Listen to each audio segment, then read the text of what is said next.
سیدہ زینب سلام اللہ علیہ پہرے پہ کھڑی ہیں اور دور سے دیکھا نقاب پوش آ رہا ہے. فرمایا ادھر مت آنا, میری بات مان لے, قیامت کے دن وعدہ کرتی ہوں جب میرے نانا محمد حوض کوثر بانٹیں گے سب سے پہلے تجھے لے کے دوں گی, میری بات مان لے.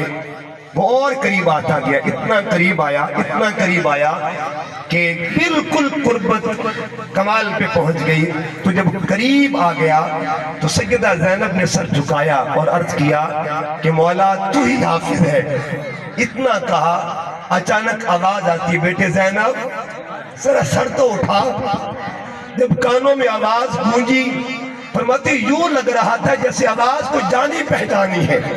آواز پہلے کہیں سنتی رہی ہوں, پھر آواز آئی بیٹے زینب. دوسری بار جب آواز آئی یوں لگا جیسے یہ آواز مجھے لوریاں دیتی رہی تھی. پھر آواز آئی بیٹے زینب.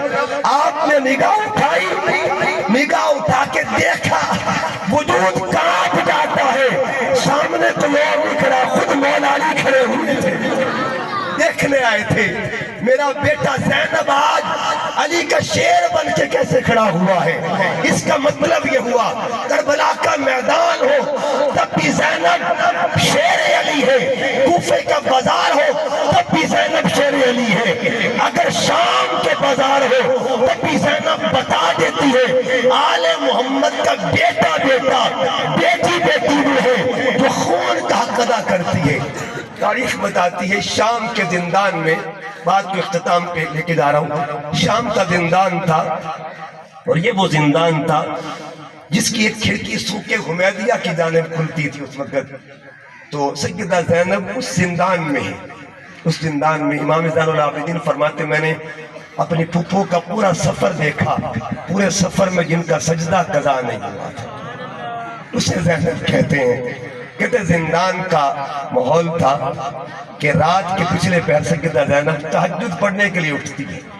جب تہجد پڑھنے کے لیے اٹھی تو اچانک کیا دیکھا کہ آپ اٹھی تو دیکھا کہ سیدہ سکینہ بیٹھی جاگ رہی ہے. پوچھا بیٹے سکینہ تو کیوں نہیں سوئی, تجھے نیند کیوں نہیں آتی؟ عرض کہ پھپھو بہت دن ہو چکے, بھوک لگی ہے اور بھوک کی وجہ سے نیند نہیں آتی. یہ باتیں ہو رہی تھی اور جو کھڑکی تھی بازار کی جانب کھلتی تھی جس کا ایک حصہ تھا, وہاں سے ایک شخص تہجد پڑھنے جا رہا ہے. اس نے جب یہ آواز سنی تو یہ وہ شخص تھا جو ہر جمعے کو اپنے گھر میں لنگر کا انتظام کرتا تھا, خیرات بانٹتا تھا. اور یہ وہ بندہ تھا جو ہر جمعے بچوں کو خیرات دے کے یہ کہا کرتا تھا کہ دعا کرو اللہ میرے حسین و بادشاہ کی خیر فرمائے. ان کی درازی عمر کے لیے دعا کرواتا تھا, ہر جمعے کو دعا کرواتا. اب یہی شخص جو تھا رات کے پچھلے پہر تہجد پڑھنے کے لیے مسجد جا رہا ہے. اچانک زندان کے قریب سے جب گزرا کانوں میں آواز ہے کہ کوئی بچی کہہ رہی ہے کہ مجھے بھوک لگی ہوئی ہے. کہتے کہ تہجد بھول گئی.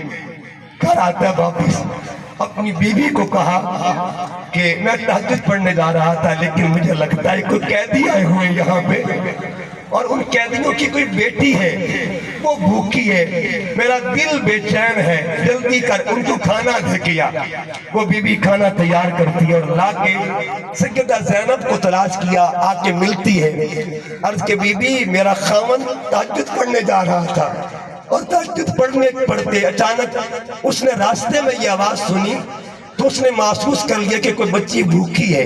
ایسا کرے آپ کھانا خود بھی کھائیں, بچوں کو بھی دیں, اور جب کھانا کھا لینا تو اپنے بچوں سے دعا کروا دینا.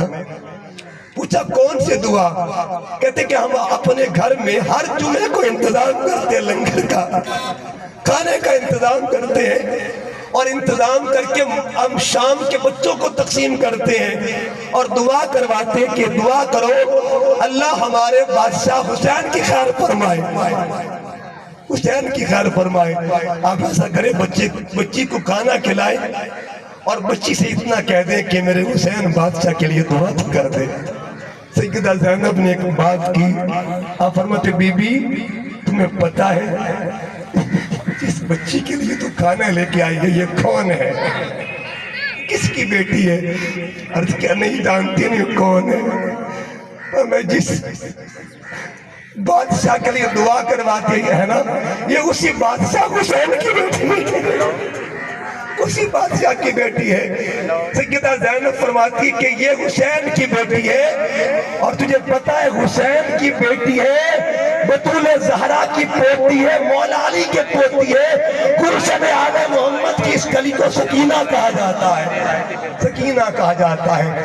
دوستان محترم، قدم قدم پہ جنہوں نے وفاؤں کے حق ادا کر دیے اور قیامت تک کے لیے امت کو یہ جزا دے دی، اے امت مصطفیٰ کے لوگوں سن لو، اکبر دے دوں گا، اصغر دے دوں گا، آن دے دوں گا، محمد دے دوں گا، خود قربان ہو جاؤں گا، مگر قیامت تک کی اذانوں کو محفوظ کر دوں گا، قیامت تک کے سجدوں کو محفوظ کر دوں گا۔